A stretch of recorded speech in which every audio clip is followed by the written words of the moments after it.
So here we are, Despicable Me 4. I literally grew up with the first two movies and I have watched both countless times in the past. Despicable Me 3 is a different story.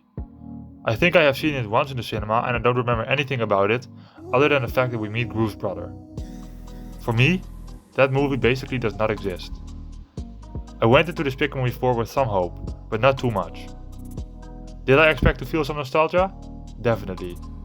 But did I expect it to surpass the first two movies? Definitely not. I was just hoping for a solid animated movie that brings back memories. And for the most part, it delivers. I watched the movie in Dutch, which is something that really helps letting nostalgia kick in, since I didn't know English back in the days. It is a delight to see anyone from the first movies again, from Gru himself, to Silas Ramsbottom, to yes, the Minions. Although the typical Minion humor is starting to get a little cheap and repetitive, it somehow still manages to catch me off guard on many occasions, with many laughs coming from the Mega Minions. The humor in general is hit or miss. The movie can be genuinely funny, but also totally unfunny when it tries to be funny. Frankly, the opening scene left me cold. I was starting to fear that I wasn't going to see the movie I was hoping for. The villain started to annoy me real quick, partially because he was kind of weird in a negative way. Luckily, the movie picks itself up pretty fast. I started to notice in what direction the story was going, and that was the point where I started to like it. My opinion on the villain doesn't change though, and the fact that the villain in a movie isn't great and memorable immediately brings the score down. But as I said, the overall storyline is enjoyable. I like that Gru and Lucy now have a baby son, and I also like that in some way, he plays a big part in the movie. As the baby is introduced, it seems like he doesn't like his dad, which is where a part of the story can be built out of, and it brings funny moments with it.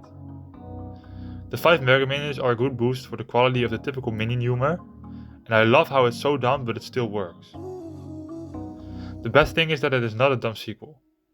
I mean, it can be dumb sometimes, just like I said when I talked about the Minions, but it is not as bad or embarrassing as it could be for part 4 in the series. Another thing that is probably caused by nostalgia is that I get chills every time the Despicable Me theme song plays. I just can't stop loving it. It just brings back memories of moments like the pyramid opening scene of the first movie, or Vector with his piranha gun. I don't know, but that was something I just wanted to happen. Coming back to this movie, I think that the returning characters are the one that make the most out of it. Although obviously Gru Jr., but also Poppy Prescott are fun characters as well. I'm just not really crazy about the villains in this story. One more negative I have for this movie is that it feels like it was trying to be so funny that it forgot to be serious sometimes. It has heartwarming moments for sure, but there just isn't a core emotional, deep-hitting moment that I can think of. Overall, Despicable Me 4 serves as a fun sequel. It needed more than the opening scene to get me on board, but the movie got me on the positive side of the spectrum, especially thanks to the later parts. The movie lacks emotional depth and an entire package of memorable additional characters, but in the end, it turns out to be what I expected.